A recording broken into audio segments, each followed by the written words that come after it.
نحمده ونستعينه ونستغفره ونعوذ بالله من شرور أنفسنا وسيئات أعمالنا من يهده الله فلا مضل له ومن يضلل فلا هادي له ونشهد أن لا إله إلا الله وحده لا شريك له ونشهد أن محمدا عبده ورسوله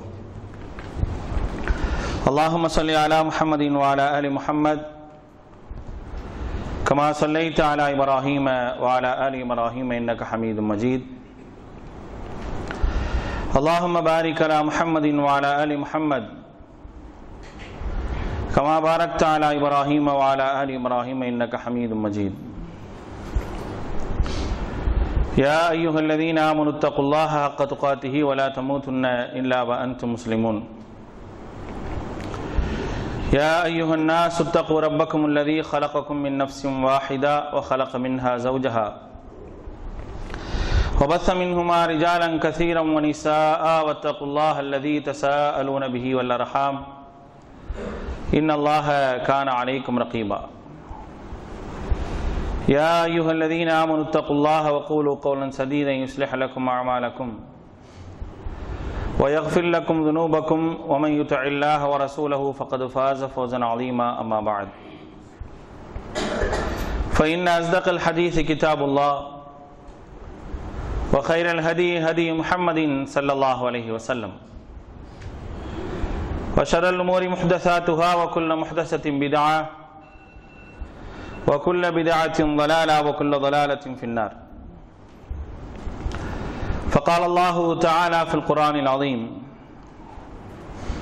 فأعوذ بالله من الشيطان الرجيم بسم الله الرحمن الرحيم مثل الذين كفروا بربهم أعمالهم كرماد اشتدت به الريح في يوم عاصف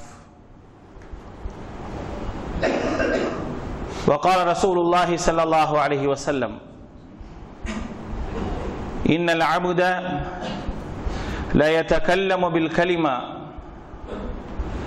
لا يرى بها بأسا يهوي بها في النار 70 خريفا أو كما قال عليه السلام رب اشرح لي صدري ويسر لي أمري واحلل عقدة من لساني يفقهوا قولي அளவற்ற அருளாளனும் நிகரற்ற பேரன்புடையவனுமாகிய எல்லாமல்ல அல்லாஹுவின் திருப்பெயர் போற்றி புகழ்ந்து அவனுடைய சாந்தியும் கருணையும் நம்முடைய தூதர் முஹம்மது நபி ஸல்லல்லாஹு அலைஹி வஸல்லம் அவர்கள் மீதும் அவர்களை பின்பற்றி வாழ்ந்த உத்தம சத்திய தோழர்கள் நல்லவர்கள் மீதும் அவர்களின் அடிச்சுவடை பின்பற்றி வாழ்ந்து கொண்டிருக்கக்கூடிய அனைத்து மக்கள் மீதும் உண்டாகட்டுமாக. அன்பிற்குரியவர்களே, அல்லாஹ்வினுடைய மாபெரும் கருணையினால் நாம் எல்லாம் இந்த ஜும்மா தினத்திலே அல்லாஹுடைய வீட்டிலே ஒன்று கூடி இருக்கின்றோம். நமக்கு இந்த வாய்ப்பினை ஏற்படுத்தி தந்த அல்லாஹ்வுக்கு நன்றி அனைத்தையும் உரித்தாக்கியவனாக என்னுடைய உரையை ஆரம்பம் செய்கின்றேன். அன்பிற்குரியவர்களே, அல்லாஹுடைய அருளால் ஒவ்வொரு வாரமும் ஜும்மாவுடைய தினத்தை அடைந்து அதிலே பலதரப்பட்ட செய்திகளை கேட்டு நம்முடைய வாழ்வினுடைய நிகழ்வுகளை மாற்றிக்கொண்டே இருக்கின்றோம். அப்படிப்பட்ட மாற்றுதல்களுக்காகத்தான் அல்லாஹ் ரப்புல் ஆலமீன் இந்த ஜும்மாவினுடைய உபதேசத்தை நமக்கு மிக முக்கியமானதாக ஆக்கியிருக்கின்றார். நாம் என்ன செய்திகளை கேட்கின்றோமோ அந்த செய்திகளை நம்முடைய வாழ்வில் கடைபிடித்து எந்த கொள்கையை ஏற்றுக்கொண்டிருக்கின்றோமோ அந்த கொள்கையை முழுமையாக நடைமுறைப்படுத்துவதற்கான ஒரு பாக்கியத்தை வல்ல ரஹ்மான் உங்களுக்கும் எனக்கும் வழங்க வேண்டும். அன்பிற்குரியவர்களே, நாம் ஏற்றுக்கொண்டிருக்கக்கூடிய இந்த கொள்கை, இந்த அகீதா, வணக்கத்திற்குரியவன் அல்லாஹ்வை தவிர வேறு யாருமே இல்லை என்று சொல்லப்படக்கூடிய இந்த அடிப்படை கொள்கை இருக்கின்றதே, இந்த அடிப்படை கொள்கையிலே எந்த விதமான சமரசத்தையும் அல்லாஹும் அல்லாஹுடைய தூதரும் விரும்பல. அப்படி ஏதேனும் ஒரு சமரசத்தை நாம் தேர்ந்தெடுத்தோம் என்று சொன்னால் நம்மை விட நஷ்டவாளிகள் குற்றவாளிகள் யாரும் கிடையாது. அதை யாருக்காகவும் எதற்காகவும் எந்த விஷயத்திற்காகவும் நாம் எடுக்கக்கூடாது. நாம் ஏற்றுக்கொண்ட கொள்கையை நிறைவேற்றுவதற்காக அல்லது இந்த கொள்கையின் அடிப்படையிலே வாழ்வதற்காக நம்முடைய உயிரையே தியாகம் செய்ய வேண்டிய ஒரு அர்ப்பணிப்பு செய்ய வேண்டிய ஒரு சூழல் வந்தால் கூட அதற்கும் தயாராக இருக்க வேண்டுமே தவிர அது அல்லாமல் வேறு ஒரு நிலைக்கு செல்வதை ஒரு காலம் அல்லாஹும் அல்லாஹுடைய தூதரும் ஏற்றுக்கொள்ளவே இல்லை. அல்லாஹ் திருமறை குர்ஆன்ல உண்மையான இறை நம்பிக்கையாளர்கள் யார், உண்மையாக அல்லாஹ்வை ஏத்துக்கிட்டவங்க யாரு அப்படின்ற ஒரு செய்தியை குறிப்பிடும் போது அல்லாஹ் ரப்பல் ஆலமீன் சொல்லி காட்டுகின்றார், உமுஸ் சாதிகூன், அவர்கள்தான் உண்மையாளர்கள். பேச்சால் உண்மையாளர்கள் அல்ல, கொள்கையால் உண்மையாளர்கள் யார் என்பதை பற்றி அல்லாஹ் ரப்பல் ஆலமீன் சொல்லும் பொழுது, இன்னமல் முஃமினூன அல்லதீன ஆமனூ பில்லாஹி வ ரசூலிஹி ثم لم يرتابوا وجاهدوا بأموالهم وأنفسهم في سبيل الله أولئك هم الصادقون. நம்பிக்கையாளர்கள் யார் தெரியுமா? அவர்கள் அல்லாஹ்வையும் அவருடைய தூதரையும் முழுமையாக ஏற்றுக்கொண்டிருப்பார்கள், அதிலே சந்தேகம் கொள்ள மாட்டார்கள். ஏற்றுக்கொண்டதற்காக அல்லாஹ்விற்காக வஜாஹது பி அம்வாலிஹிம் வ அன்ஃபுஸிஹிம், அவர்களையும் அவர்களுடைய பொருள்களையும் இழப்பார்கள், அர்ப்பணிப்பார்கள். உலாயிக ஹுமுஸ் சாதிகூன், அவர்கள்தான் நம்பிக்கையாளர்கள் என்று உண்மையாளர்கள் என்று அல்லாஹ் ரப்பல் ஆலமீன் சொல்லி காட்டுகின்றார். இந்த கொள்கையை நான் நிலைநிறுத்தியாக வேண்டும். எல்லாத்தையும் தேர்ந்தெடுக்காம அல்லாஹ் ரப்பல் ஆலமீன் என்னை தேர்ந்தெடுத்திருக்கிறான். கோடான கோடி மக்கள் இருக்கிறாங்க, இருக்கிற எல்லாத்தையும் என்ன செய்யல, இந்த கொள்கையின் பால் என்ன செய்யல, அழைக்கல, இந்த கொள்கையின் பால் நேர்வழி காட்டல. இன்னக லா தஹ்தீ மன் அஹ்பப்த வலாக்கின்னல்லாஹ் யஹ்தீ மன் யஷா. நபியே, நீங்கள் நாடியவர்களுக்கெல்லாம் நேர்வழி கிடைக்க முடியாது, நாம் யாருக்கு நாடுகின்றோமோ அவர்கள் மட்டுமே நேர்வழி பெறுவார்கள் என்று அல்லாஹ் ரப்பல் ஆலமீன் சொல்லி நம்மை இந்த கொள்கையின் பக்கம் தேர்ந்தெடுத்திருக்கின்றார் என்று சொன்னால் இந்த கொள்கையிலே நாம் உறுதியாக இருக்க வேண்டும். அந்த உறுதிக்கு விலை உயிர் என்றால் அந்த உயிரையும் தருவதற்கு தயாராக இருக்க வேண்டும். இந்த கொள்கையிலே மிகப்பெரிய ஒரு சமரசத்தை மேற்கொள்வதற்கான ஏராளமான முயற்சிகள் நடக்கலாம். இந்த கொள்கையை எப்படியாவது இஸ்லாமியர்களுடைய உள்ளத்திலிருந்து எடுக்க வேண்டும் என்பதற்கான ஏராளமான சதிகள் நடக்கலாம். ஆனால் எப்படி நடந்தாலும் எந்த ஒரு நிலையிலும் இந்த கொள்கையிலே சமரசம் செய்வதற்கு யாருக்கும் இடம் கொடுத்து விடக்கூடாது. அது அரசாங்கமே இருந்தாலும் சரி, அரசாங்கமே இருந்தாலும் சரி, அதிலும் என்ன செய்யக்கூடாது, நாம் சமரசம் செய்யக்கூடாது. நாம் எந்த ஒரு கொள்கையை ஏற்றிருக்கின்றோமோ, எந்த ஒரு சத்தியத்தை ஏற்றிருக்கின்றோமோ, அந்த சத்தியத்தை சொல்வதற்காக, உரக்க சொல்வதற்காக நாம் என்றைக்குமே தயாராக இருக்க வேண்டும். அல்லாஹ்வுடைய தூதர் சொன்னார்கள், அஃதலுல் ஜிஹாதி கலிமத்து ஹக்கின் இந்த சுல்தானின் ஜாயிர், அநியாயக்கார அரசன் முன்னால் சத்தியத்தை எடுத்துரைப்பதுதான் மிகப்பெரிய ஒரு ஜிஹாத் என்று அல்லாஹ்வுடைய தூதர் சொல்லி காட்டினார்கள். அஃதலுல் ஜிஹாதி கலிமத்து ஹக்கின், உண்மையான சத்தியம், உண்மையான வார்த்தையை அநியாயக்கார அரசன் முன்னால், அக்கிரமக்கார அரசன் முன்னால் எடுத்துரைப்பதுதான் மிகப்பெரிய ஒரு ஜிஹாத். அந்த ஜிஹாதிலே எந்த ஒரு விதத்திலும் சமரசம் மேற்கொள்ளக்கூடாது. நாம் நாவளவிலே நாம் ஏற்றிருக்கக்கூடிய கொள்கைக்கு பாதகமான ஒரு வார்த்தையை சொல்ல வேண்டிய ஒரு அவசியம் வந்தால் கூட அதை ஒரு காலம் ஒழியக்கூடாது என்ற அடிப்படையிலே உறுதியானவர்களாக இருக்க வேண்டும். ஒரு நாவளவிலோ ஒரு செயலவிலோ ஒரு சின்ன சின்ன காரியம் கூட நம்மை நரகத்தில் கொண்டு போய் சேர்த்து விடும் என்பதிலே மிக கவனமாக இருக்க வேண்டும். இஸ்லாமிய எதிரிகளை பொறுத்தவரை அல்லாஹ்வுடைய மார்க்கத்தை அழிக்க வேண்டும் என்பதற்கான ஏராளமான முயற்சிகள் நடந்து கொண்டே இருக்கலாம். இந்த மார்க்கத்தை பொறுத்தவரை லியுத்ஹிரஹு அலத்தீனி குல்லி, உலகத்திலே எப்படிப்பட்ட கொள்கைகளும் எப்படிப்பட்ட சித்தாந்தங்களும் வந்தாலும் எல்லாவற்றையும் விட இதை மட்டுமே அல்லாஹ் தஆலா மேலோங்க செய்கின்றான். லியுத்ஹிரஹு அலத்தீனி குல்லி, எத்தனை கொள்கைகள் வரட்டும், எத்தனை கோட்பாடுகள் வரட்டும், எது வந்தாலும் இந்த மார்க்கத்தை யாரினாலும் என்ன செய்ய முடியாது, தடுக்க முடியாது. என்னுடைய வளர்ச்சியை மேலோங்குவதை யாராலும் நிறுத்த முடியாது. பாரம்பரியமாக இருக்கக்கூடிய கொள்கைகள் என்று சொன்னாலும் சரி, இஸ்லாம் வருவதற்கு முன்னால், மக்கா மாநகரிலே இஸ்லாம் வருவதற்கு முன்னால் எந்த கொள்கையை அவர்கள் பாரம்பரியமாக நினைத்தார்களோ அதை மீறி இஸ்லாம் வளர்கின்றது. அவர்களால் தாங்கிக் கொள்ள முடியாத ஒரு சூழல்.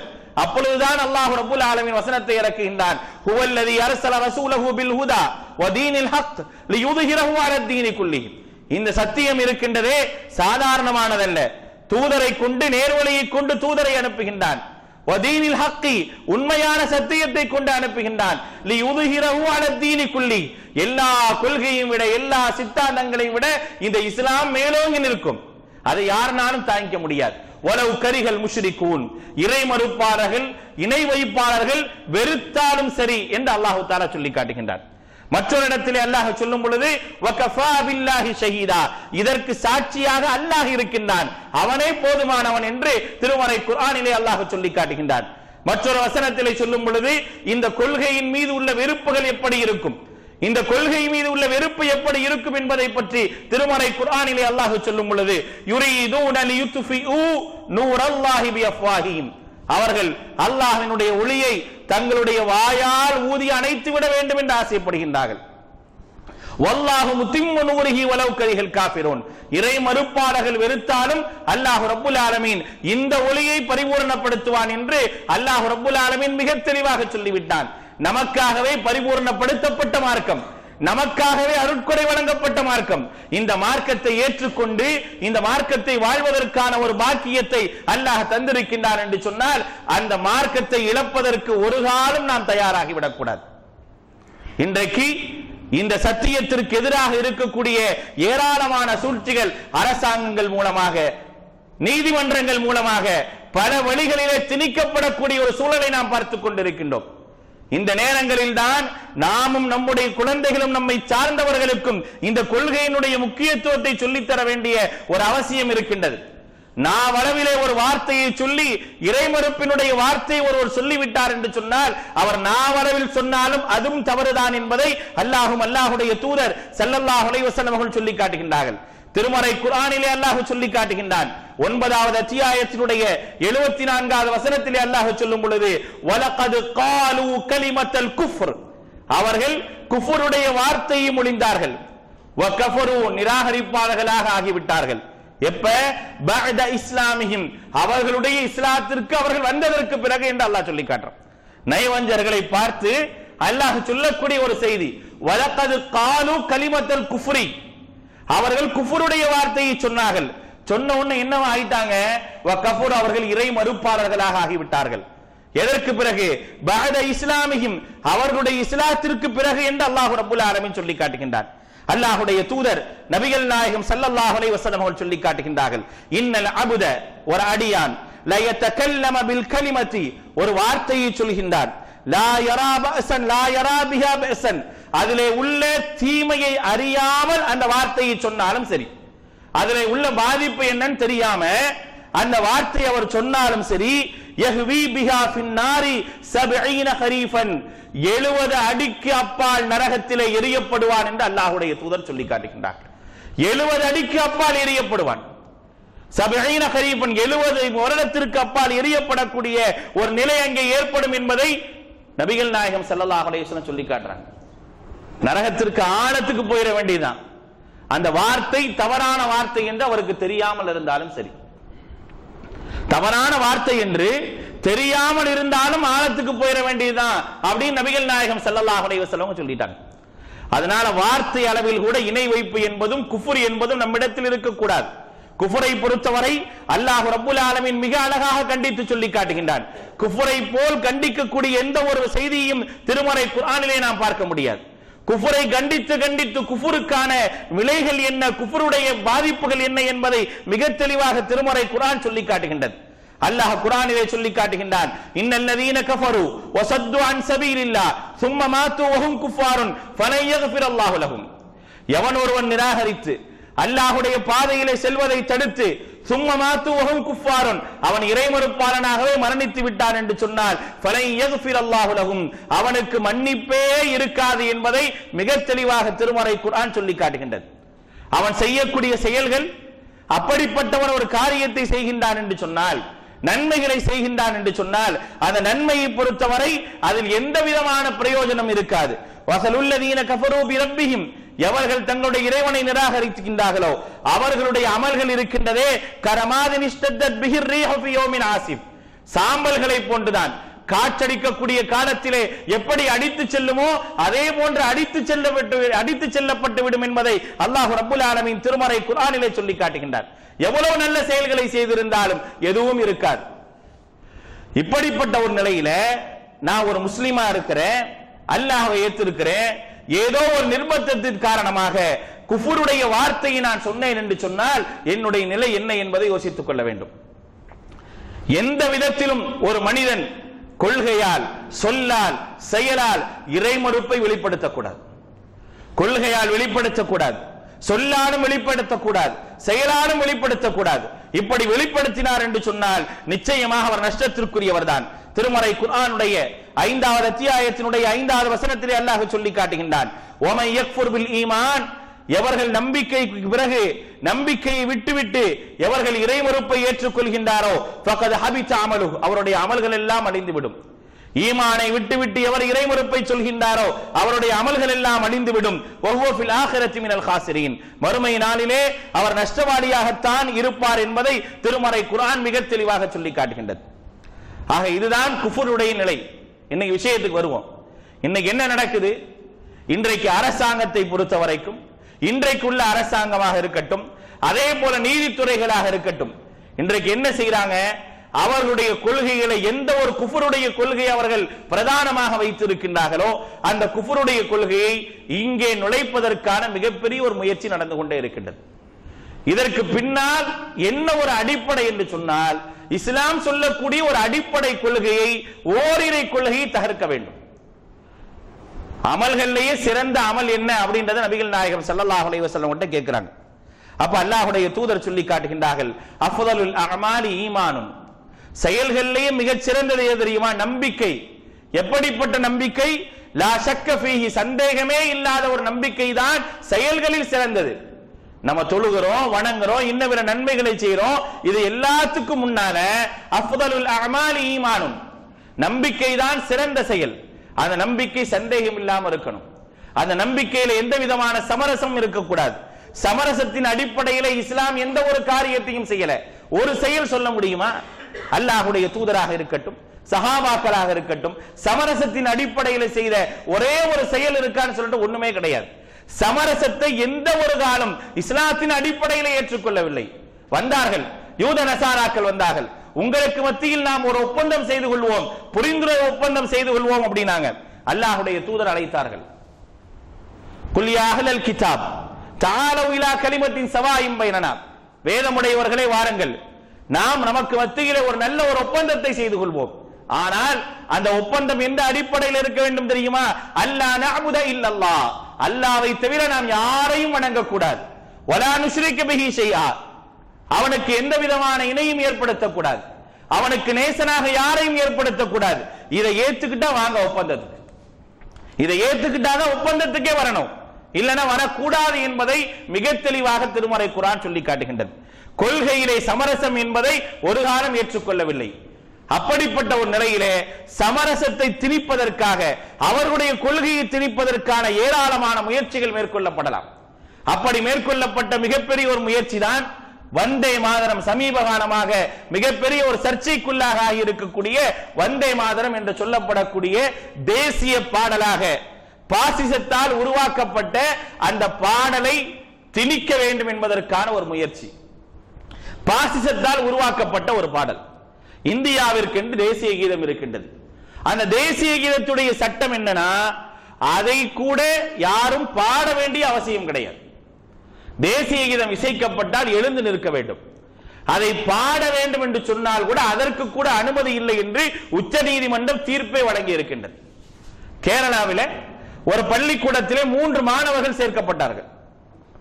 அந்த 3 மாணவர்கள் கிறிஸ்துவத்து கொள்கையை அடிப்படையாக கொண்ட 3 மாணவர்கள்.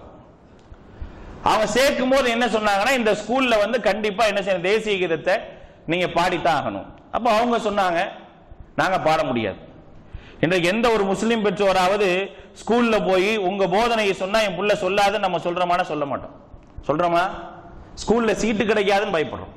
அதானே, ஸ்கூல்ல சீட்டு கிடைக்காதுன்னு பயப்படுவோமே தவிர நம்ம கொள்கையில உறுதியாக நம்ம இருக்கிறது இல்ல. ஒரு அசத்தியத்தில் இருக்கிறவன் இருக்காம பாருங்க. அல்லாஹ்விற்கு குழந்தை உண்டு என்று சொல்லக்கூடிய, அல்லாஹ்விற்கு பிள்ளை என்று சொல்லக்கூடிய அசத்தியத்தில் உள்ளவன் சொல்கின்றான், நான் என்னுடைய கடவுளை தவிர யாரையும் அழைக்க மாட்டேன். ஸ்கூல்ல சேர்க்க முடியாது, வெளியே அனுப்புறான். ஹைகோர்ட்ல, கேரளா ஹைகோர்ட்ல கேஸ் நடக்குது. ஹைகோர்ட் கேஸை தள்ளுபடி பண்ணுது. சுப்ரீம் கோர்ட் போறான். சுப்ரீம் கோர்ட் போட்ட உடனே இந்திய சாசனத்தினுடைய 51வது விதியின்படி ஒருவர் தேசிய கீதம் ஏற்றப்பட்டது என்று சொன்னால் அவர் எழுந்து நின்றால் போதும், பாட வேண்டியதில்லை அப்படின்னு சொல்லி தீர்ப்பு கொடுத்தாச்சு. பாட வேண்டிய அவசியம் எல்லாம் கிடையாது. தேசிய கீதத்திற்கு உள்ள சட்டம் இது. ஆனால் தேசிய பாடலாக வங்காள மொழியில ஏற்றப்பட்ட ஒரு பாடல். அந்த பாடல் எதற்காக ஏற்றப்பட்டது? 2 காரணங்களுக்காக ஏற்றப்பட்டது. வங்காளத்திலே உள்ள ஒரு கடவுளை புகழ்வதற்காக ஏற்றப்பட்ட பாடல் அது. இரண்டாவதாக தன்னுடைய மண்ணை வணங்க வேண்டும் என்ற ஒரு போதனை அடிப்படையில் உள்ள ஒரு பாடல். இதை தேசிய பாடலாக யார் கையில் எடுத்தா? பாசிஸ்டுகள் கையில் எடுத்தாங்க. என்ன காரணம்? அல்லாமா இக்பாலால் இயற்றப்பட்ட சாரே ஜஹான் சே அச்சா என்ற ஒரு பாடல் ஒரு முஸ்லிமால் இயற்றப்பட்டு அந்த பாடலை தேசிய பாடலாக பாடுவதா என்ற எதிர்ப்பின் காரணமாக உருவாக்கப்பட்டதுதான் வந்தே மாதரத்துடைய பாடல். ஒரு முஸ்லிம் இறைமறு இசையமைப்பாளர் பாடிட்டான் அப்படின்னா அது சரியாயிருமா? வந்தே மாதரன் ஒரு முஸ்லிம் பேர் வச்சிருக்கக்கூடிய ஒரு இசையமைப்பாளர் பாடிட்டானா சரியாகாது. ஏன்னா அவனை ஷிர்க்லையும் குஃப்ரையும் மூழ்கி கிடக்கக்கூடிய அவர்களை பொறுத்தவரை இது பெரிய விஷயமே கிடையாது. தாய் மண்ணே வணக்கம் என்ற ஒரு வார்த்தையை பொறுத்தவரை ஒரு ஷிர்க்கிலே மூழ்கி கிடக்கக்கூடிய, இணை வைப்பிலே வீழ்ந்து கிடக்கக்கூடிய ஒருவனை பொறுத்தவரை அந்த வார்த்தை பெரிய வார்த்தையே கிடையாது. ஏன்னா அவங்க அல்லாஹ் வணங்குறதே கிடையாது. அல்லாஹ்வை வணங்குவதை விட அல்லாஹ் அல்லாதவர்களை வணங்குபவனை பொறுத்தவரை அவர் முஷ்ரிக்காக இருப்பவனுக்கு ஒரு குஃபருடைய செய்தி என்பது மிகப்பெரிய ஒரு பாதிப்பை ஏற்படுத்தாது. ஏன்னா ஒருத்தர் ஷிர்க்ல இருந்தான் அப்படின்னா அவன் எப்படிப்பட்டவன் என்பதை பற்றி அல்லாஹ் சொல்லும் பொழுது ஷாஹிதீன அலா அன்ஃபுஸிஹிம் பில் குஃப்ர் அப்படிங்கிறான். அவர்கள் குஃப்ருக்கு சாட்சி சொல்பவர்கள்.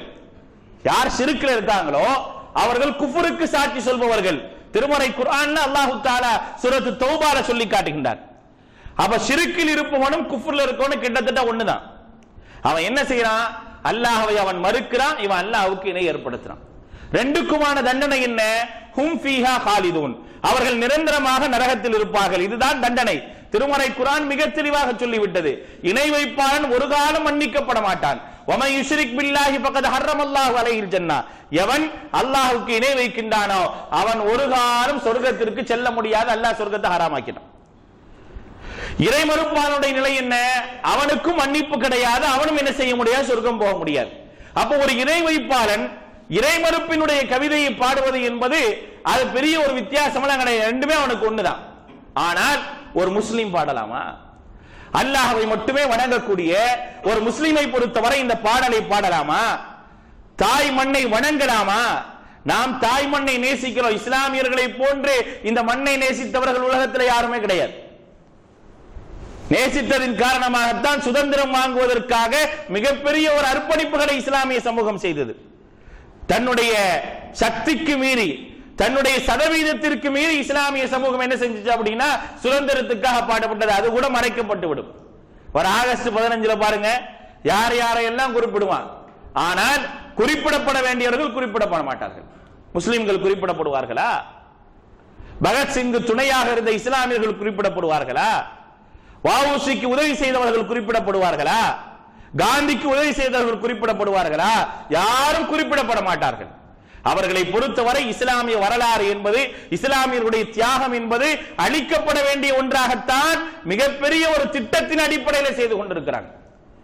அந்த திட்டம் மிகச் சரியாக செயல்படுத்தப்பட்டு 100 ஆண்டு காலம் போடப்பட்ட அந்த திட்டத்தை செயல்படுத்தி கடைசியில் இங்க வந்து நிப்பாட்டியாச்சு. கோர்ட்ல ஒரு கேஸ் நடக்குது. வீரமணின்னு சொல்லக்கூடிய ஒரு ஆளு ஒரு பரீட்சை எழுதுறார். எதுக்காக? ஆசிரியர் தேர்வுக்கான ஒரு பரீட்சை எழுதுறார். அந்த பரீட்சையில வந்தே மாதரம் பாடல் எந்த மொழியை சார்ந்தது? கேள்வி இதுதான். அவர் வங்காள மொழியில் எழுதிடுறார். திருத்துறவன் அது வங்காள மொழி இல்ல சமஸ்கிருத மொழி அப்படின்னு சொல்லிட்டு 1 மார்க் மைனஸ் பண்ணிடுறான். 1 மார்க் போனனால அந்த ஆளுக்கு வேலை கிடைக்கல. ஹைகோர்ட்ல கேஸ் போடுறார். எனக்கு இது 1 மார்க் கிடைச்சிச்சு அப்படின்னா எனக்கு வேலை கிடைச்சிடும், அதனால எனக்கு 1 மார்க் வேணும் அப்படின்னு தான் சொல்லப்பட்டது. சொன்ன உடனே என்ன சொல்லணும் நீதிபதி? அது என்ன மொழியில் உள்ள பாடல் அப்படின்னு சொல்லி அவருக்கு தெரிஞ்சா விசாரிச்சு சொல்லணும். அதுக்கான வக்கீல்கள் இருப்பாங்களா இல்லையா? அவர் அதற்கான தீர்ப்பை கொடுக்கறத விட்டுட்டு அந்த தீர்ப்பை கொடுப்பதை விட்டு மாற்றமாக ஒரு தீர்ப்பை கொடுக்கின்றார். ஒவ்வொரு பள்ளிக்கூடங்களிலும் ஒவ்வொரு அரசு அலுவலகங்களிலும் மாதத்திற்கு ஒரு முறை வந்தே மாதரம் பாடணும் அப்படின்னு தீர்ப்பு சொல்லியாச்சு. கேட்டது ஒண்ணு, தீர்ப்பு ஒண்ணு. எவ்வளவு அழகாக தங்களுடைய கொள்கைகளை உள்ளே திணிக்கின்றார்கள் என்பதை பார்க்கணும். இதெல்லாம் இஸ்லாத்திற்கு எதிராக நடக்கக்கூடிய சதிகளிலே ஒன்று. எல்லாத்தையும் சன்னமா செஞ்சிட்டு இருக்கிறோம்.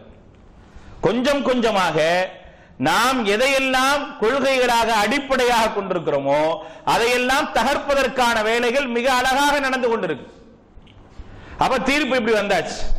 தீர்ப்புல கடைசியா அவனை சொல்லிட்டான், யாருக்கு விருப்பம் இல்லையோ அவர்கள் பாட வேண்டியது கிடையாது, பாடவில்லை என்றால் அதுக்கான காரணத்தை சொல்லணும். கண்டிப்பா முஸ்லிம்கள் பாட மாட்டாங்க. பாடலன்னா ஏன் பாடலன்னு கேட்டா நாங்க பாடலன்னு சொல்லுவாங்க. இந்த காரணத்தை சொன்னா அப்படி இஸ்லாமிய மாணவர்கள் ஒதுக்கப்படுவார்கள். அலுவலகத்தில் வேலை பார்க்கக்கூடிய அலுவலக ஊழியர்கள் ஒதுக்கப்படுவார்கள். ஒரு மிகப்பெரிய ஒரு தனித்துவப்படுத்தி இவர்கள் எல்லாம் இப்படிப்பட்டவர்கள், தேசத்திற்கு எதிரானவர்கள் என்று காட்டுவதற்கான மிகப்பெரிய ஒரு சதியினுடைய வெளிப்பாடு தான் இது. இப்படி நம்மளை செஞ்சிருவானே பயப்பட வேண்டிய அவசியம்லாம் கிடையாது. இப்படி செஞ்சுட்டா என்ன செய்யறது? அந்த பயம் ஒரு காலம் நமக்கு தேவையில்லை. அந்த பயம் நமக்கு வரவே கூடாது. அப்படி செஞ்சா அல்லாஹ்வை மட்டுமே வணங்குவேன் என்பதற்காக நான் தனிமைப்படுத்தப்படுறேன், சமூக பகிஷ்காரம் செய்யப்படுகின்றேன் என்று சொன்னால் அதை பத்தி கவலைப்பட வேண்டியதே கிடையாது. எதுக்காக நான் போயிருக்கேன்? கலிமத்துல்லாஹி ஹியல் உல்யா, அல்லாஹ்வுடைய வார்த்தை உயர வேண்டும் என்பதற்காக நான் இந்த காரியத்தை செய்ததற்காக கவலைப்பட வேண்டியதே கிடையாது, பயப்பட வேண்டியதே கிடையாது. அந்த பயம் இல்லாத அளவிற்கான ஒரு சமூகத்தை உருவாக்க வேண்டிய ஒரு அவசியம் இருக்கின்றது. நம்முடைய பிள்ளைகளுக்கு சொல்லிக் கொடுங்க. நம்முடைய சொந்த பந்தங்கள் அரசு அலுவலகத்தில் வேலை பார்த்தார்கள் என்று சொன்னால் அவர்களுக்கு சொல்லிக் கொடுங்க. ஒரு காலம் சொல்ல முடியாது இதுதான் என்னுடைய நாட்டுப்பற்றை நிரூபிக்க வேண்டிய ஒரு அவசியம் இந்த பாடலிலே இல்லை என்பதை சொல்லிருங்க. இயற்றின வங்காளத்திலேயே வங்காள அரசாங்கத்தால் நிர்வகிக்கப்படக்கூடிய எந்த ஒரு நிலையிலும் இந்த பாடல் கிடையாது இதுவரை, இந்த கோர்ட் உத்தரவுக்கு பிறகு. ஆனால் இங்கே அமல்படுத்துவதற்கான எல்லா விதமான முயற்சிகளை மேற்கொண்டிருக்கிறாங்க. ஒரு காலம் அதுக்கு சமரசமாகி விடக்கூடாது. சாதாரண வார்த்தை தானங்க, வாயளவுல சொல்லிட்டு போனா என்ன அப்படின்னு சொல்லி காரணம்லாம் சொல்லக்கூடாது. எல்லாத்துக்கும் என்ன செய்யக்கூடாது? நமக்கு தான் ஒரு குர்ஆன் வசனம் இருக்குன்னு சொல்லி குர்ஆன் வசனத்துக்கு போயிடக்கூடாது. சொல்றாங்களா இல்லையா? இன்னைக்கு அப்படிப்பட்ட அறிவுஜீவிகளும் வந்தாச்சு. அம்மார் சொல்லலையா? அம்மா நிர்பந்தத்தின் காரணமாக வாயளவிலே ஒரு வார்த்தையை சொல்லி அந்த மாதிரி சொன்னா என்னன்னு சொல்லக்கூடிய அளவிற்கான சிந்தனைகள் இன்றைக்கு இஸ்லாமிய உள்ளங்களிலே ஊட்டப்பட்டிருக்குது. அந்த ஒரு செய்தி அம்மா ரலியல்லாஹு அன்ஹுவுக்கு மட்டும் உள்ளது என்பதை நாம் மறந்து விடக்கூடாது. அதை வச்சுட்டு எல்லா நேரத்திலும் நிர்பந்தமாக வாயளவுல சொன்னா எந்த விதமான குற்றம் இல்லை என்று என்ன செய்ய முடியாதுங்க. நாம் அப்படியெல்லாம் சொல்லி தப்பித்து விட முடியாது. அல்லாஹ்வை தவிர நான் யாரையும் எவரையும் எதையும் வணங்க மாட்டேன். வணக்கத்திற்குரியவன் ஃபஅலம் அன்னஹு லா இலாஹ இல்லல்லாஹ், வணக்கத்திற்குரியவன் அல்லாஹ் தான், அவனை மட்டும் தான் நான் வணங்குவேன். இல்லா அன ஃபஅபுதூன், என்னை தவிர நீங்கள் யாரையும் வணங்கக்கூடாது என்பது அல்லாஹ்வினுடைய மிகப்பெரிய ஒரு கட்டளை.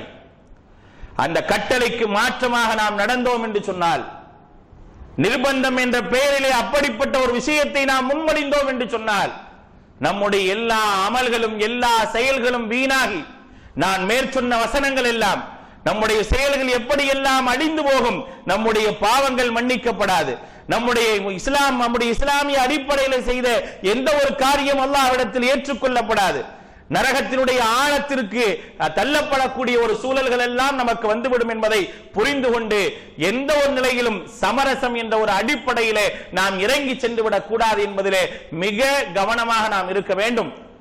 நாம் நம்முடைய பிள்ளைகளும் அல்லாஹ்வுடைய மார்க்கத்தை அல்லாஹ் நமக்கு தந்திருக்கின்றான் என்று சொன்னால், அல்லாஹ் சொல்லக்கூடிய யா அய்யுஹல்லதீன ஆமனூ கூ அன்ஃபுஸக்கும் வ அஹ்லீக்கும் நாரா, நம்பிக்கையாளர்களே உங்களையும் உங்களுடைய குடும்பத்தாரையும் நரக நெருப்பிலிருந்து காத்துக் கொள்ளுங்கள் என்று அல்லாஹ் சொல்லிவிட்டான். அதனுடைய எரிபொருட்கள் என்ன? மனிதர்களும் கற்களும் தான் என்று சொல்லிவிட்டான். நாம் நாளை நரகத்தினுடைய எரிபொருளாக ஆகிவிடக்கூடாது, நம்முடைய பிள்ளைகளாகிவிடக் கூடாது, நம்முடைய குடும்பத்தாராகிவிடக் கூடாது. அதற்காக நரகத்திலிருந்து தப்பிப்பதற்காக எவ்வளவு பெரிய விலையை கொடுப்பதற்கும் நாம் தயாராக இருக்க வேண்டும். ஈமானுடைய சுவையை சுவைக்க வேண்டும் என்று சொன்னால் நபிகள் நாயகம் ஸல்லல்லாஹு அலைஹி வஸல்லம் அவர்கள் சொன்னார்கள், யார் ஈமானுடைய சுவையை சுவைத்து விட்டார் தெரியுமா? வகரிஹ ஐ யஊத ஃபில் குஃப்ர், குஃப்ரின் பக்கம் திரும்புவதை அவர் வெறுக்க வேண்டும்.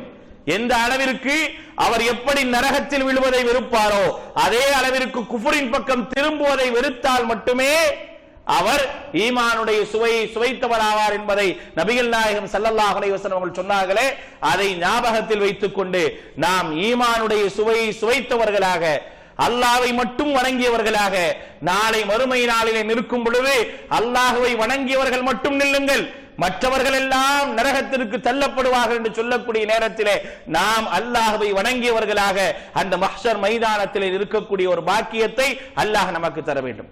சிலுவையை வணங்கியவர்கள், சிலையை வணங்கியவர்கள், மனிதர்களை வணங்கியவர்கள் எல்லாவற்றையும் பிரித்து பிரித்து பிரித்து அல்லாஹ் நரகத்தில் தள்ளிவிட்டு கடைசியாக ஒரு கூட்டம் நிற்கும். நீங்கள் யார்? எதற்காக இங்கே நிற்கின்றீர்கள்? வானவர்கள் கேட்பார்கள். நாங்கள் வணங்கிய இறைவனை காணவில்லை, அதனால் நாங்கள் நிற்கின்றோம். நீங்கள் யாரை வணங்கினீர்கள்? நாங்கள் அல்லாஹ்வை வணங்கினோம். அந்த அல்லாஹ்வை பார்க்காதவரை நாங்க இங்கிருந்து என்ன செய்ய மாட்டோம், நகர மாட்டோம் அப்படின்னு சொன்ன உடனே அல்லாஹ் அங்கே காட்சி அளிப்பான். ஒட்டுமொத்த உலகமும் கற்பனை செய்திராத ஒரு தோற்றத்திலே அல்லாஹ் ரப்புல் ஆலமீன் அவர்களுக்கு காட்சி அளிப்பான். அந்த மஹ்ஷரிலே அவன் காலை கீழே வைக்கும் பொழுது ஒட்டுமொத்த இஸ்லாமிய சமூகம் நேரடியாக அல்லாஹ்விற்கு சஜிதா செய்வார்கள் என்று அல்லாஹ்வுடைய தூதர் நபிகள் நாயகம் ஸல்லல்லாஹு அலைஹி வஸல்லம் சொல்லி காட்டுகின்றார்களே, அந்த பாக்கியத்தை பெறக்கூடிய உண்மையான முஸ்லிமாக நாம் இருக்க வேண்டும். அதற்காக நாம் நம்மை தியாகம் செய்ய வேண்டி வந்தாலும் அதற்கும் தயாராக உள்ள ஒரு ஈமானி உறுதியுள்ள ஒரு முஸ்லிமாக வல்ல அல்லாஹ் உங்களை என்னையுமாக்கி அருள் புரிவானாக. வ ஆகிரு தஅவானா அல்ஹம்துலில்லாஹி ரப்பில் ஆலமீன்.